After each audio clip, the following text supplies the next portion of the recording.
When I found out I had cancer, I thought my mom would be by my side instead.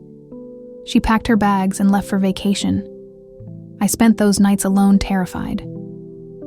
But what she didn't know was that her cruelty would one day come back to haunt her in ways she never imagined. This is how karma finally caught up to my mother. If you've ever been treated like you didn't matter by someone who was supposed to love you, hit that like button and stay till the end. This story isn't just about revenge, it's about finally finding peace after years of pain. If you'd like to share your story with our channel, please send it via the email link in the description. My name's A, and I grew up knowing I wasn't my mother's favorite. She never said it out loud, but she didn't need to. It was written in the way she looked at me. My half-sister, B, was the golden child. Fair-skinned, light eyes, soft hair. Everything my mother bragged about online, I, on the other hand, took after my dad's side. Darker skin. Filipino features, a few acne scars that I could never hide, no matter how much I scrubbed or prayed. You'd think a mother would love both her daughters equally. But to my mom, beauty meant worth, and I never fit her definition of beautiful. Every family gathering was the same. "Look at B, isn't she stunning?" She'd say, her phone out, snapping pictures. "Can you take the photo?" That one sentence summed up my childhood. I was always behind the camera, never in the frame. Her Facebook page was filled with pictures of my sister, birthdays, vacations, random selfies, not a single one of me. It was like I didn't exist at first. Tried to win her affection. I brought home good grades, cleaned the house, even defended her when my stepfather yelled. But nothing changed. No matter what I did, I was invisible. 5 years ago, when I was barely out of my teens, my world shattered. I'd been feeling tired for weeks, bruises that wouldn't fade, nausea that crept up every morning. After a string of doctor visits and endless tests, I got the call. "You have cancer." 3 words that felt like a death sentence. I remember sitting on my bed, the air thick and heavy. My hands shook as I called my mom. She answered after the 4th ring. "Mom, it's serious, I have cancer." Silence. Then she sighed, almost annoyed. "Oh, A, that's awful timing. You know we're leaving for Boracay next week. I thought I misheard her.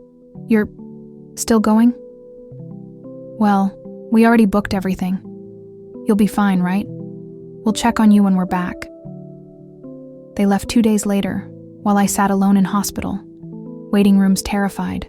She was posting beach selfies with captions like, "Family time." My sister smiling beside her. My name nowhere in sight. That was the moment I truly understood. My mother didn't just neglect me.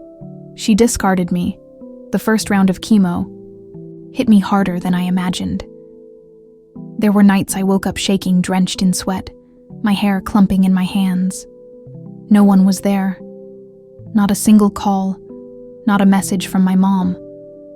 Only a few friends who checked in, and one of them, bless her heart, sat by my side during every session. One day I looked at myself in the mirror, pale, weak, and bald, and I smiled, because I realized something powerful. If I can survive this alone, I don't need them anymore.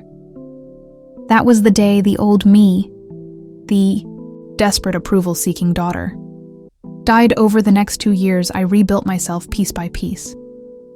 I worked part-time while studying, moved into a small apartment, and cut all contact with my family. When my mom called once asking if I could help her with a favor, I simply said, "Sorry, I'm busy," and hung up.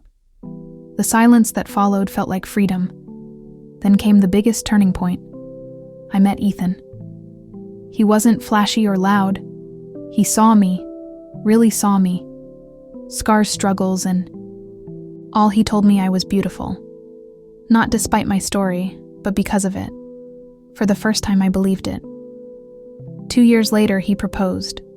We planned a quiet Vegas wedding. Intimate, simple, surrounded by people who actually loved me. I didn't invite my mom, not out of anger, but because she didn't earn a seat at my happiness. The wedding was perfect. No fake smiles, no forced photos, just joy tears and genuine love.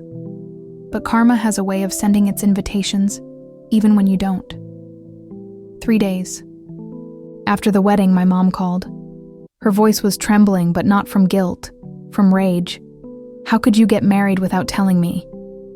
I'm your mother. I took a deep breath. No, Mom. You're my biological mother, but you stopped being a parent the day you chose a vacation over my life. There was silence. Then she started crying. Maybe it was regret, maybe just humiliation. Either way, I didn't owe her comfort anymore.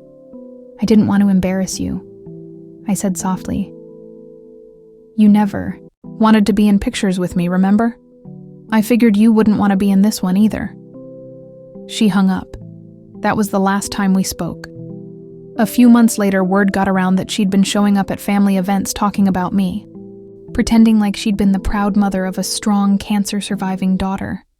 But everyone knew the truth. My cousins, my aunts, they'd seen her Facebook posts during that vacation. They remembered her captions while I was fighting for my life. Eventually, someone called her out in front of everyone. You mean the daughter you left alone when she had cancer? The room went silent. She never showed her face at another gathering. Again. And me? I didn't have to lift a finger. Karma did it for me. Now, years later, I'm healthy, married, and genuinely happy.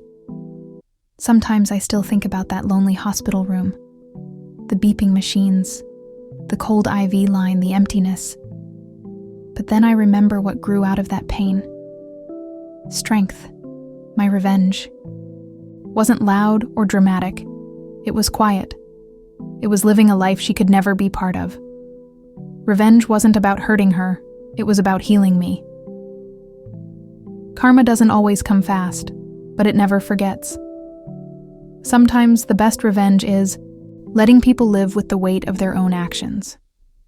If this story gave you chills, hit that like button and tell me in the comments, what's the coldest karma you've ever seen? Don't forget to subscribe for more stories like this one. Until next time, stay strong, stay kind, and let karma do the talking.